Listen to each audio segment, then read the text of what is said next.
नमस्कार, कंज्यूमर अड्डा में आपका स्वागत है। आपके साथ मैं हूं विपिन भट्ट और आज यहां पर हम बात करने वाले हैं मून लाइटिंग की। मून लाइटिंग है चीटिंग, जी हां, क्योंकि एक ताज़ा घटना हम इसे प्रश्नवाचक चिन्ह के साथ कह रहे हैं। क्या मून लाइटिंग है चीटिंग, ऐसा पूछना चाहिए, क्योंकि ताज़ा घटनाक्रम कुछ ऐसा ही है जो एक बार फिर से मून लाइटिंग यानी कि एक वक्त में एक साथ दो काम करना, यानी आप किसी एक कंपनी में काम कर रहे हो और उसी के साथ किसी और कंपनी में भी काम करते हैं, भले ही कम समय के लिए, ज़्यादा समय के लिए, लेकिन उसी को कहते हैं मून लाइटिंग। इस पर एक बार फिर से चर्चा गर्म है। क्यों गर्म है और आज हम इस पर क्यों चर्चा करेंगे, इस पर पहले एक नजर डाल लेते हैं, समझ लेते हैं हुआ क्या है।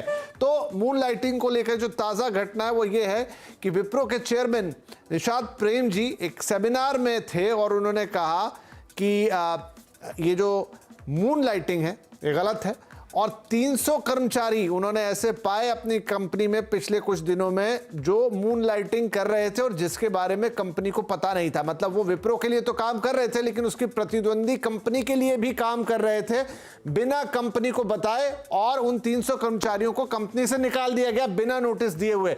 पिछले कुछ महीनों में, जैसा हमने कहा, 300 लोगों को पकड़ा कंपनी ने जो मून लाइटिंग कर रहे थे। कंपनी को इसकी जानकारी नहीं थी और कर्मचारियों को मेल के जरिए उन्होंने कहा, चेतावनी भी, ये देखिए इन्फोसिस की वार्निंग है वैसे तो, कि ये तो जो घटा वो विप्रो में घटा, लेकिन दूसरी कंपनियां क्या सोच रही हैं। इन्फोसिस ने भी अपने कर्मचारियों को मून लाइटिंग के खिलाफ मेल से वार्निंग दी थी। टीसीएस भी एक ऐसी कंपनी है जिसने अपने कर्मचारियों को मून लाइटिंग के खिलाफ चेताया है कि यह गलत है और एम्प्लॉय हैंडबुक का उल्लंघन मानती हैं कंपनियां इसको। लेकिन टेक महिंद्रा एक ऐसी कंपनी है जरूर जिसने कहा कि ये चीज सही है और इस पर विचार किया जा सकता है, इस पर एक पॉलिसी लाई जा सकती है। और आपको याद होगा ये सारी बहस शुरू हुई थी ज़ोमैटो से, जिन्होंने बाकायदा अपनी कंपनी के अंदर मून लाइटिंग को लीगली अपने सिस्टम में इंप्लीमेंट किया था।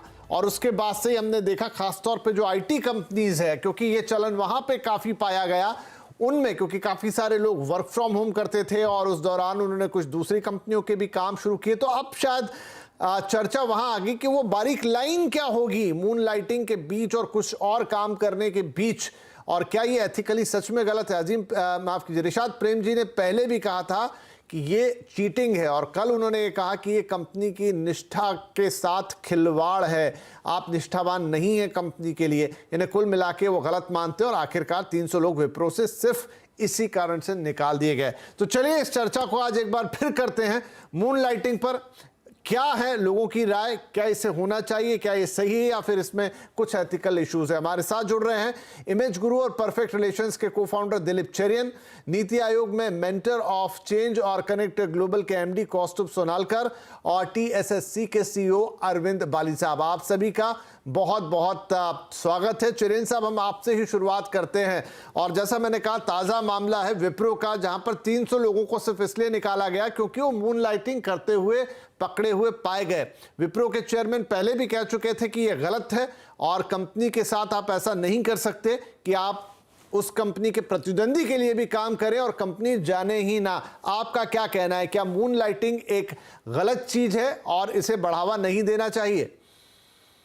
देखिए, पहली चीज तो ये एक बोर्ड डिसीजन की मामला है और अगर चेयरमैन ये कहता है कि मून लाइटिंग गलत है तो वहां उन लोगों को निकालना बहुत इंपॉर्टेंट है और अहम है। पर कुछ इंडस्ट्रीज में, स्पेशली आईटी इंडस्ट्रीज में, इस वक्त सबको पता है कि बहुत बड़ा प्रॉब्लम यह है कि एक्सपर्ट लोगों की कमी हर लेवल पे।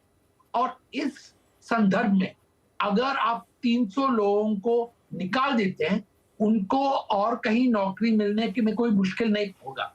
पर अगर आप प्रिंसिपल्स के आधार पे इनको निकाल देते हैं तो शायद आपके ही मैनेजर्स को प्रॉब्लम होगा कि अपने प्रोजेक्ट को कंप्लीट करने का टाइम।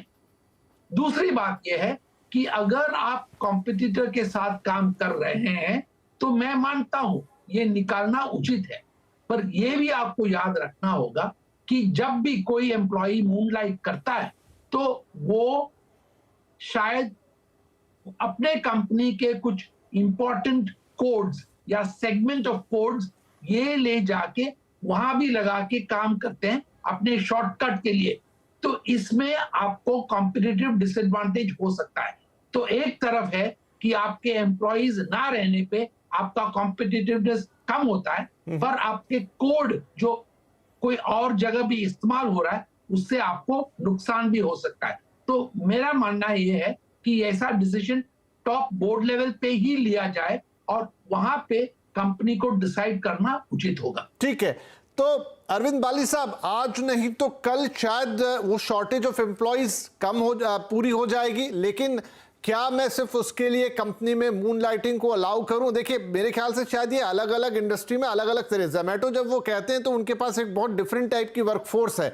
अगर उनका एक डिलीवरी बॉय उनके लिए डिलीवर कर रहा है, लेकिन कल स्विगी के लिए भी कर दे तो शायद उन्हें बहुत फर्क नहीं पड़ेगा। हाँ, अब वो उनके टाइम में से निकाल के कहीं और कर रहा है तो शायद अलग बात है, लेकिन उसने अलाउ किया। लेकिन अगर हम आईटी कंपनियों की बात करें, जैसे चेरियन साहब भी कह रहे हैं मैं यहाँ का कोड वहाँ इस्तेमाल करूँ, और डेफिनेटली आप ये कंपनी के साथ अगर वो कहते हैं कि चीटिंग है तो शायद उतना गलत नहीं। क्या राय होगी आपकी इस पर?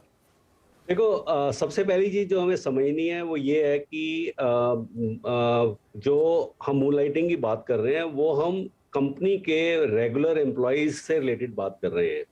जैसे कि जोमेटो का एग्जांपल है, Zomato, Swiggy, like most of the time इनके अपने ऑन रोल एम्प्लॉयज नहीं होते। सिमिलरली उबर और ओला के केस में भी लोग मूनलाइटिंग करते हैं, एक कंपनी के साथ कमिटेड नहीं है, जो मिलता है उसके साथ काम करते हैं। लेकिन अगर मान लो एम्प्लॉयज ऐसे हैं, उनको लगता है कि नहीं हमको ज्यादा काम चाहिए, तो दे कैन बी फ्रीलांसर। और फ्रीलांसिंग में वो डेफिनेटली पहले से बात करके कि भी मेरे तो फ्रीलांसिंग है और मेरा एक स्पेशल स्किल सेट है, मैं इस टाइप से काम करूंगा। लेकिन एक कंपनी के एम्प्लॉय होके आप सीक्रेटली दूसरी कंपनी के लिए काम कर रहे हैं, उसके बहुत सारे नुकसान हैं। और मेरे हिसाब से तो ये बिल्कुल भी एनकरेज नहीं करना चाहिए, क्योंकि एक तो क्या है कि आजकल वैसे ही पहले से बहुत कम कमिटमेंट रहेगी एम्प्लॉयज की अपने कंपनी के और अपने काम से रिलेटेड। उसके ज्यादा अगर हम इसको बढ़ावा देंगे तो जो थोड़ी बहुत कमिटमेंट है वो भी चली जाएगी। हमें इस चीज को बिल्कुल रजिस्ट करना चाहिए। और आईटी जैसी कंपनी जो कि इतनी क्रिटिकल है, जहां पे कि हर समय आपको एक प्रोग्रामिंग और डिपेंडेंस चाहिए एम्प्लॉयज के ऊपर, वहां पे अगर इस टाइप की चीजें हम अलाउ करेंगे तो बहुत ज्यादा नुकसान हो सकता है।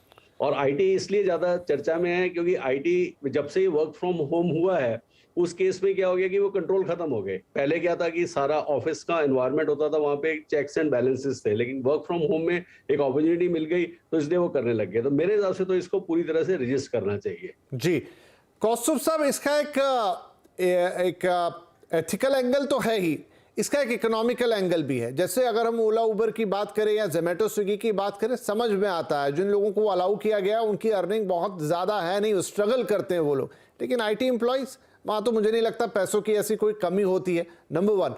नंबर टू, एक तरफ तो दुनिया में बात हो रही है वर्क लाइफ बैलेंस की। हमने अभी देखा कि वो 6 देशों में एक एक्सपेरिमेंट चल रहा है जहाँ पर आप 4 डेज अ वीक की बात कर रहे हैं, ताकि इंसान को ज़्यादा वक्त मिले थोड़ा सा काम से अलग अपने फैमिली के साथ समय बिताने के लिए, ताकि वो बेहतर तरीके से आके 4 दिन में अपनी प्रोडक्टिविटी बढ़ाए। ये उसके बिल्कुल उलट कॉन्सेप्ट है कि आप दिन भर काम करें और फिर आप देखिए काम तो कर ही रहे होंगे ना, तो अगले दिन भले ही आप एथिकली शायद आप आईटी कंपनी में और आप कह दें मैं तो रात को गाड़ी चलाऊंगा जी, ठीक है ये आईटी के साथ नहीं कर रहा, लेकिन आप रात भर जग के गाड़ी चलाएंगे तो अगले दिन क्या अपना काम ठीक से कर पाएंगे? ये सवाल भी आएगा। देखिए, मुझे ऐसा लगता है कि ना after Covid work and life, ये एक वर्क लाइफ बैलेंस, ये लोग बहुत बात करने लगे हैं। उसके बाद मुझे ये भी लगता है कि कोविड के बाद कॉन्ट्रैक्चुअल एम्प्लॉयमेंट और जैसे काम करने का तरीका है हर एक कंपनी में, इसको चेंज करने की बहुत जरूरत है। बिकॉज हम लोग ने ये कर दिया कि अडेप्टेबिलिटी हमने दिखा दी कि इंडिया बहुत जल्दी अडेप्ट कर लेता है, लोगों को घर से काम करने हमने बोल दिया कि people can work from home. लेकिन उसके साथ एक कॉन्ट्रैक्चुअल एक बाइंडिंग जो होता है वो हमने एक तरीके से हमने मान लिया है कि आदमी को एक कॉन्ट्रैक्चुअल एम्प्लॉयमेंट, मेरे साथ अगर वो काम कर रहा है तो 8 घंटे मेरे लिए काम करे। लेकिन जो 16 घंटे उस आदमी के पास है, तो उस 16 घंटे में वो क्या करे, वो उसकी इंडिविजुअल लुकआउट है। और मेरे ख्याल से हम लोग ना इसको बहुत एक बहुत लीगल एंगल से और बहुत इसकी तरफ से अगर देखें तो I think we are moving towards a change and transformation is coming. And contractual employment जो होता है कि उस हिसाब से हम लोग अगर देखें तो आदमी क्या करे उसके बाकी के वक्त में वो उसका खुद का इंडिविजुअल पॉइंट ऑफ व्यू, अगर उसको उसी, और अगर मैं आईटी एम्प्लॉय हूं तो मैं आईटी में ही काम कर सकता हूं, और मुझे अगर उसमें डेफिनेटली उसके अंदर रूल्स एंड रेगुलेशंस लाने चाहिए, लेकिन मुझे नहीं लगता ये मूनलाइटिंग कोई खराब चीज है। उसमें इट इज बेसिकली हमें एक थोड़े से रूल्स रेगुलेशन, एक थोड़ा सा उसके अंदर कॉन्ट्रैक्चुअल ऑब्लिगेशन डालना पड़ेगा, लेकिन उसमें अगर हम लोग बोले कि उसने कोई क्राइम किया और उसको नौकरी से निकाल दे, अनलेस एंड अनटिल मैंने उसको कोई चोरी की है, मैंने कोई कोड चुराया हो, नहीं, लेकिन अगर मैंने किसी दूसरे का, मेरे को अगर, जैसे आपने जोमेटो की बात की, ओला उबर की बात की, अगर ओला उबर में अगर बंदा है वो अपनी स्किल का इस्तेमाल, वो ओला में भी गाड़ी चला रहा है, उबर में भी गाड़ी चला रहा है, लेकिन अगर मुझे टेक्नोलॉजी में, आईटी में, अगर मुझे सिर्फ आईटी ही आता है, तो मैं वही चीज अगर किसी और कंपनी में काम करूं तो उसमें मुझे नहीं लगता कोई गलत काम है। उसको हमें एक्सेप्ट करने में टाइम जरूर लगेगा, लेकिन इसमें मैं दिलीप चरियन साहब फिर से जाऊंगा एक सवाल लेके। अच्छी बात है, ओला उबर का ही उदाहरण लेते हैं, क्योंकि इस चीज को समझना तो जरूरी है कि मेरे पास 24 घंटे हैं। अब मैंने 6 घंटे की शिफ्ट या 8 घंटे गाड़ी चला ली ओला की, मैंने अगले 8 घंटे चला लिया उबर का, तो क्या मैं उसके अगले 8 घंटे में जब वापस से ओला के पास जाऊंगा और मेरी इफिशिएंसी डाउन हो गई, यहां तो मैं 4 पैसेंजर्स को लेकर चल रहा हूं, मुझसे कोई गलती हो गई, कोई एक्सीडेंट हो गया, वो वाला एंगल की भी मैं जरूर बात करना चाहूंगा कि क्या आदमी की एक कैपेसिटी है काम करने की। मून लाइटिंग में आप उसे अलाउ तो कर रहे हैं, लेकिन क्या उसको दूसरी जगह काम करने के बाद इस कंपनी के लिए, 1 नंबर की कंपनी के लिए, उतनी ही इफिशियंसी उसमें बचेगी, उतना ही उसके पास विलिंग पावर बचेगा, या ये चीज फिर कैसे देखेंगे इसको? देखिए, एफिशिएंसी और एनर्जी की बात जब होता है तो जो भी व्यक्ति मूनलाइटिंग करता है, देखिए सबसे इजी काम, देखिए जो घर पे सिक्योरिटी गार्ड का है, अगर आपको ये पता चला कि सिक्योरिटी गार्ड जो नाइट ड्यूटी पे है वो दिन पे भी कहीं काम करता है, तो आपको पता चलेगा कि वो आपके घर आके वो सो ही जाएगा। तो अगर एफिशिएंसी की बात होती है, मूनलाइटिंग में सबसे इंपॉर्टेंट रोल है मैनेजर का। जो मैनेज करते हैं सिस्टम को, उनको डिसाइड करना पड़ेगा कि ये रिपोर्टेबल ऑफेंस है कि नहीं, क्योंकि जब मूनलाइटिंग होता है तो जब एफिशिएंसी का ड्रॉप मैनेजर ही नोटिस कर सकता है। अगर कस्टमर नोटिस किया तो ये मान लो कि ये गलत है। राइट, ठीक है। तो आप कह रहे हैं कि वो मैनेजरियल लेवल पर देखना होगा। तो यहां पर बाली साहब, क्या इसीलिए अगर हम आईटी इंडस्ट्री, क्योंकि यहीं पे ये बहस बहुत ज्यादा गर्म हुई, जोमेटो तो ये काम करके हट गया, लेकिन उस सेक्टर में हमने ज्यादा इस पर बातचीत नहीं, आईटी में मामला गर्म हुआ, निशात साहब ने पहले कमेंट किया, वहीं पर हमने देखा टीसीएस और इन्फोसिस भी इसके पक्ष में नजर नहीं आए, लेकिन एक कंपनी थी, सीपी गुरनानी साहब ने कहा कि हम इसको देखेंगे, हम समझते हैं कि ये चीज ठीक है, और हाँ, इसके लिए एक पॉलिसी लेकर आएंगे। शायद वो उसी चीज की बात कर रहे हैं कि हम एक लाइन ड्रॉ करेंगे कि मूनलाइटिंग कीजिए, लेकिन क्या कीजिए, किस तरीके से कीजिए, वो हम आपको बताएंगे। क्या ये तरीका ठीक रहेगा? देखो, जो सबसे बड़ा मेरे को मतलब ड्रॉबैक जो मूनलाइटिंग का लगता है वो ये है कि एक कंपनी की तरफ आपकी कमिटमेंट नहीं रहती है। जब आप कॉम्पिटिटर के लिए भी आप फ्री टाइम में काम कर रहे हैं तो बहुत ज़्यादा इसमें एक इशू है। देखो, जहाँ तक ओला और उबर का जहाँ तक सवाल है, वहाँ पे वो उसी गिवन टाइम में वो दोनों ऐप लगा के करते हैं और ये लोग अपनी तरह से इंसेंटिवाइज करने की कोशिश करते हैं। अब आप मेरे को ये बताइए कि आईटी कंपनी ने अगर एम्प्लॉय रखे हुए हैं, और मेरे को ये मालूम है कि ये आईटी कंपनी इतनी सारी चीज़ें करती है अपने एम्प्लॉयज़ के लिए, इतनी फैसिलिटीज़ क्रिएट करते हैं, सब कुछ करने के बाद उसके बाद जब पता लगता है कि एम्प्लॉय हमारे कॉम्पिटिटर के साथ भी काम कर रहा है, तो उनका वो जो पॉलिसीज हैं, जो एचआर के लिए वो काम करना चाहते हैं, वो सारा कुछ बहुत बुरी तरह से इम्पैक्ट होना शुरू हो जाता है। और दूसरी बात ये है कि ये सारी चर्चा जो शुरू हुई आईटी के लिए, बाकी मूनलाइटिंग मान लो अगर लेबरर कोई एक्स्ट्रा काम कर रहा है, कुछ कर रहा है, जैसे आपने चौकीदार का एग्जांपल दिया, वो थोड़ी सी अलग तरह की कैटेगरी है। यहाँ पे बहुत ज्यादा सीक्रेसी और बहुत ज्यादा एम्प्लॉय कमिटमेंट की बात आती है, क्योंकि आपको क्रिएटिव होना पड़ता है। ऑर्गेनाइजेशन की तरफ जब आपका पूरे लगाव होता है, तभी आप नई नई चीजें अच्छी तरीके से कर सकते हैं, एफिशिएंसी ला सकते हैं। तो उस केस में अगर मूनलाइटिंग हम अलाउ करते हैं तो डेफिनेटली कहीं ना कहीं ऑर्गेनाइजेशन के साथ बहुत बड़ा एक कंप्रोमाइज करके चल रहे हैं। और दूसरी बात यह है कि अब एम्प्लॉय को भी ऐसा एनवायरनमेंट क्यों नहीं देते कि यार तुम लोगों को इतना बड़ा प्रोफेशन, इतनी लंबी आपका कैरियर लाइफ है, अगर आप यहीं पे ही अच्छी तरह से काम करोगे तो कल यहाँ भी आपको बहुत बड़ी ग्रोथ मिलेगी। जो आज की डेट में जितने भी सीईओज हैं या और वीपीज हैं अलग अलग कंपनीज के, उन लोगों ने भी तो एक कंपनी के साथ इतने साल रह के कमिटमेंट के साथ काम करके यहाँ तक पहुंचे हैं, और आज उनकी जो सैलरीज और उनके ईसॉप्स और उनके जो रिटर्न है वो बहुत अच्छे हैं। तो ऐसा इनके साथ भी हो सकता है। तो हम ये चीज गलत कल्चर क्यों लाना चाहते हैं और उसको क्यों सपोर्ट करना चाहते हैं? मेरे हिसाब से तो एटलीस्ट आईटी में तो बिल्कुल भी सेंस नहीं बनती है, और मैं इसको जनरलाइज नहीं करना चाहता हूँ, बट डेफिनेटली टेक कंपनीज में और इसमें नहीं होता। मैं आपको एक और एग्जाम्पल देना चाहूंगा जो कि बहुत इंपॉर्टेंट है। इवन जब हम कॉन्ट्रैक्टर्स को भी काम देते हैं जो कि बिल्कुल फ्रीलांसर होते हैं, हम उनको भी कई बार इंस्ट्रक्शन देते हैं कि आप अगर हमारा काम ले रहे हैं तो आप और किसी आईटी कंपनी का काम नहीं लेंगे या और किसी टेलीकॉम कंपनी का काम नहीं लेंगे। वो कमिटमेंट लेते हैं। ऐसे ही एम्प्लॉइज के साथ भी कमिटमेंट है, तो एम्प्लॉइज को कमिटमेंट ऑनर करनी चाहिए। राइट, सही है ये बात कि एम्प्लॉय को कमिटमेंट ऑनर करनी चाहिए।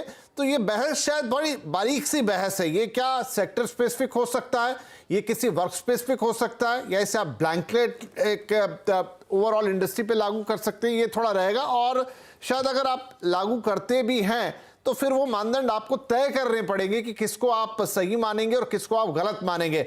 एथिकल क्वेश्चन आएगा, जैसे मैंने कहा एफिशिएंसी का भी क्वेश्चन आएगा, और वो तय करना कंपनी का ही काम है। एक छोटा ब्रेक लेते हैं, ब्रेक के बाद कुछ और एग्जांपल्स लेते हैं, कुछ और सेक्टर्स को लेंगे, जिससे समझेंगे कि मून लाइटिंग क्या कंप्लीटली रॉन्ग है जिस तरह से लग रहा है, या फिर कुछ उसमें रास्ता भी निकल सकता है। छोटा सा ब्रेक, बातचीत जारी रहेगी। वेलकम बैक कंज्यूमर अड्डा में। आज बातचीत हो रही है मून लाइटिंग की। ताजा वाकया ये है कि विप्रो के चेयरमैन साहब ने बताया कि उन्होंने पिछले कुछ महीनों में 300 कर्मचारी अपनी कंपनी में ऐसे पकड़े जो चोरी छुपे मून लाइटिंग यानी किसी दूसरी कंपनी के लिए भी काम कर रहे थे, और एथिकल ग्राउंड पे उन्होंने तुरंत निकाल दिया गया। और एक बार ये पूरा मुद्दा फिर से चर्चा में है। चलिए बात को आगे बढ़ाते हैं। कौस्तुभ साहब, अगर मैं समझना चाहूं तो वर्ल्ड वाइड क्या प्रैक्टिस है? क्या दुनिया के दूसरे देश भी मूनलाइट को इसी तरह से एक्सेप्ट करते हैं? किस तरह की प्रैक्टिसेस हैं वहां पर? देखिए, वर्ल्ड वाइड अगर देखा जाए तो अगर आप यूरोप और यूएस में देखा जाए तो बहुत सारे लोग ये मून लाइटिंग को सपोर्ट करते हैं, बिकॉज कॉन्ट्रैक्चुअल एम्प्लॉयमेंट वहां पे एक नॉर्म बन चुका है। और उसमें उन्होंने कभी भी, अगर आपने देखे तो एक बंदा अगर दिन में 3 या 4 भी काम करते हैं, तो अगर आप यूरोप चले जाएं तो लंदन में अगर देखें तो कोई एक बंदा अगर सुबह कहीं बैंक में काम करता तो शाम को वो अपनी खुद की कार भी चलाता या कोई अपना खुद का बैंड में भी काम कर लेता, या तो कुछ और कर लेता, या अकाउंटिंग फर्म में काम करता। लेकिन ये एक वहां पे एक्सेप्टेबल नॉर्म है और काफी दिनों से चलता आ रहा है। जैसे हम लोग जो देख रहे थे वर्क फ्रॉम होम वहां पे चल रहा था, हमने अभी अडेप्ट कर लिया। अभी हमें भी ये अडेप्ट करने में थोड़ा टाइम लगेगा, लेकिन अगर हम लोग घड़ी टेक्नोलॉजी लोगों की बात करते हैं, टेक्निकल लोगों की बात करते हैं, आईटी एम्प्लॉयमेंट की बात करते हैं, तो आईटी एम्प्लॉयज जो अपना स्किल जानते हैं वही स्किल को अपने स्किल को कहीं और यूटिलाइज करना चाहेंगे। हमें भी उसके ये बात तो सही। देखिए सर, अब ये थोड़ा सेक्टर स्पेसिफिक हो जाएगा। मतलब देखिए, आप आईटी का उदाहरण, मेरा उदाहरण ले लीजिए। मैं अभी आपके साथ सीएनबीसी पर ये शो कर रहा हूं, but it is not possible कि मैं जाके 1 घंटे बाद किसी और चैनल पे ये शो करूं। हो ही नहीं सकता, बिल्कुल संभव नहीं है। वो आपको भी अच्छा नहीं लगेगा और कंपनी आप भले पुनीत जी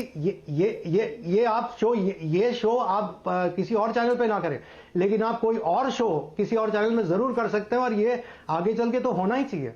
शायद पॉसिबल, अगर आप बोल रहे हैं हाँ, लेकिन क्या है कि जब आप अपना कोई YouTube चैनल चला रहे हैं, जब आप उस तरीके से कमाई कर रहे हैं, तो आप वहां पर 4 लोगों के साथ की। चेरियन साहब को लेता हूं। चेरियन साहब, क्योंकि आप इस इंडस्ट्री से भी जुड़े हुए हैं, is it possible like that? क्या हम इतना मून लाइटिंग देख पाएंगे कि इस तरह के क्रिस क्रॉस भी देखेंगे कभी? देखिए, जब मैंने कहा कि कंज्यूमर इज द किंग, जब आप मून लाइटिंग में कंज्यूमर को कंफ्यूजन होता है, या कंज्यूमर को लगता है कि आपका एफिशिएंसी कम है, या कंज्यूमर को लगता है कि यही व्यक्ति को 2 चैनल में देख चुका हूं, तो तब आपका कंपनी पे असर पड़ेगा। तो वहां मून लाइटिंग अप्रोप्रिएट नहीं है। पर अगर आप अभी चैनल पे एंकर कर रहे हैं और दूसरे चैनल के लिए आप रिसर्च करते हैं या कुछ और काम करते हैं बैक ऑफ द बुक, तो वो कॉन्फ्लिक्ट उतना दिखेगा नहीं, और कस्टमर को, चैनल के एंड कस्टमर को वो लगेगा नहीं कि ये मूनलाइटिंग एम्प्लॉय का प्रोडक्ट है। तब कोई प्रॉब्लम नहीं है। राइट। अरविंद साहब, तो चलिए, ये तो एक उदाहरण की बात हुई। अब हम फिल्म इंडस्ट्री में भी देखते हैं कि एक स्टार एक बार में 5 फिल्में कर रहा होता है। ठीक है, लेकिन अंतर यह होगा कि वो कॉन्ट्रेक्चुअल होती है। जी जी जी, चरण साहब कुछ कह रहे हैं। वो एम्प्लॉय नहीं है। हाँ, मैं वही कहने जा रहा था कि वो एम्प्लॉय नहीं है। और अभी कौस्तुभ साहब ने भी जो उदाहरण दिया यूएस का या यूरोप का, तो वो कॉन्ट्रैक्चुअल बेसिस की नौकरियां हैं। लेकिन जब एक कंपनी आपका बहुत सारा, मतलब आपको प्रॉपर एम्प्लॉय रखती है, आपके कॉस्ट बियर करती है, आपको बहुत सारी सुविधाएं देती है, क्योंकि कॉन्ट्रैक्ट वर्कर्स को वो चीजें, वो कॉस्ट आधी हो जाती है कंपनी के लिए, तब शायद उनके ऐतराज भी इतने नहीं रहेंगे। लेकिन जो प्रॉपर हायरिंग है उसमें शायद कंपनी वाली साहब एग्री ना करे। क्लियर है जो भी। जी, आता हूं कौस्तुभ साहब आपके पास। हाँ बाली साहब। हाँ जी, हमारा मतलब हमें एक चीज देखनी, हम यहाँ पे बात कर रहे हैं एक अच्छी क्वालिटी के जो जॉब्स हैं, फुल फ्लेज जॉब्स हैं, और उन जॉब्स में मैंने अपनी लाइफ में पूरा टाइम जो देखा है कि कंपनी इस चीज के लिए बहुत ज्यादा पैसा, बहुत ज्यादा टाइम, बहुत ज्यादा ट्रेनिंग पे पैसा खर्च करती है कि जो उनके एम्प्लॉइज है वो उनकी कल्चर के हिसाब से ढले, उनकी कल्चर के हिसाब से काम करे।